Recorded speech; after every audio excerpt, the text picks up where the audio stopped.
तो क्या हाल है दोस्तों। सबसे पहले सबको जय श्री राम। तो आज का दिन, पहला दिन इंडिया और ऑस्ट्रेलिया के बीच मेलबोर्न में ब्लॉकबस्टर रहा भाई। मजा आ गया देखकर। पहले दो सेशन ऑस्ट्रेलिया के नाम रहे, लेकिन भाई एंड में आते आते दोबारा से इंडिया ने वापसी कर दी और वापसी बुमराह ने दिलाई और 4 विकेट लास्ट सेशन में आते हुए 311 पर 6 आउट कर देते। लेकिन भाई ये तो मैच चल रहा था, लेकिन बीच में एक विवाद या फिर कंट्रोवर्सी कह लीजिए विराट कोहली और डेब्यूटेंट सैम कॉन्स्टास के बीच में हो गई।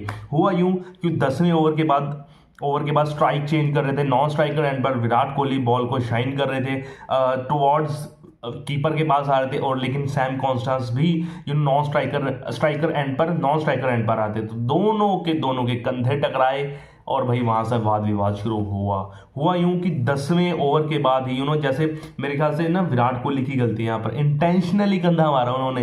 विराट कोहली की यहाँ से जैसे ये सैम कॉन्स्टांस आ रहे हैं, यहाँ से ऐसे आ रहे हैं, विराट कोहली यहाँ से आ रहे हैं, टेढ़ी लाइन में ना विराट कोहली टेढ़ा चल रहे हैं, ऐसे करके ऐसे टकरा जाते हैं। भाई आप टेढ़ा क्यों चल रहे हो, जानबूझ के सीधा चल लो, ठीक है ना। तो छेड़खानी हुई है विराट कोहली वजह से, जिसकी वजह से भाई रेफरी जो है, आईसीसी के रेफरी है, उन्होंने संज्ञान में लेते हुए मामले में फाइन लगाया है और कुछ डीमेरिट्स पॉइंट्स भी काटे हैं। मैं बताना चाहूंगा कि मैच फीस विराट कोहली की 20% काट दी गई है। कुछ फर्क नहीं पड़ता भाई, विराट कोहली को इतना पैसा है, लेकिन एक जो डीमेरिट पॉइंट है वो काट दिया है विराट कोहली का। शुक्र भाई ज़्यादा नहीं काटे।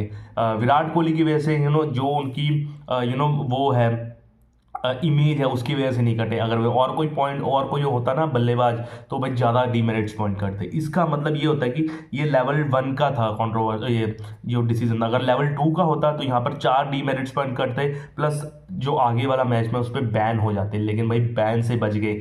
20% कुछ नहीं होता भाई, चाहे 100% विराट कोहली पे लगा दो फाइन, पैसा बहुत है बंदे के पास। लेकिन अगर यहाँ पर 3 या 4 डीमेरिट्स हो जाते ना, तो भाई यहाँ पर क्या था, आपको बैन भी लग सकता था अगले मैच के लिए, तो बहुत मुसीबत हो जाती। आपने देखा ही होगा 2018 में जब ऑस्ट्रेलिया और उसका साउथ अफ्रीका का भी मैच हो रहा था, तो वहाँ पर भी फिजिकल हो गया था दोनों, कौन से कगिसो रबाडा और स्टीव स्मिथ, जिसकी वजह से भाई 3-4 डीमेरिट्स पॉइंट काटे थे रबाडा के, लेकिन फिर अपील कर दी थी। फिर अपील की वजह से भाई डीमेरिट्स पॉइंट्स वापस हो गए, तो बहुत मुश्किल पड़ जाता भाई डीमेरिट्स का। अगर आप एक मैच से बैन हो जाओ, फिर अगर मान लो एसजीसी यानी कि 5वें टेस्ट मैच में बैन हो जाती विराट कोहली, तो फिर बहुत मुश्किल पड़ जाती। और विराट कोहली को समझना पड़ेगा यार, बाद में बंदे ने गलती भी मानी कि भाई हाँ मैंने किया, लेकिन भाई ऐसा नहीं करना चाहिए था विराट कोहली को। भाई एक बच्चा है वो, ठीक है ना, 19 साल का बच्चा है, और क्या करा उसने आपको पता ही। आज 60 रन मारे मात्र 65 गेंदों में। वो जो कंधा लगाने के बाद ना अगले ओवर में 11वें ओवर में भाई ने एक छक्का और 2 चौके मार दिए थे बस जसप्रीत बुमराह के।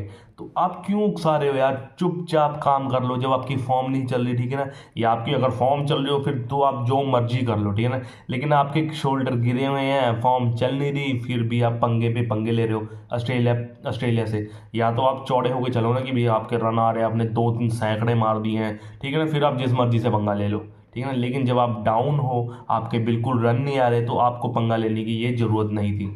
चलो, लेकिन फिर भी देखते हैं अब क्या होता है। इस पंगे से विराट कोहली का फायदा होता है या नुकसान होता है, रन मारेंगे या नहीं वो तो टाइम ही बताएगा। लेकिन कंट्रोवर्सी अच्छी नहीं हुई थी, इंटेंशनली थी विराट कोहली से, ठीक है ना। तो ऐसी खबरें जानने के लिए मेरे चैनल को लाइक शेयर सब्सक्राइब कीजिए। तब तक के जय श्री राम। Okay, bye.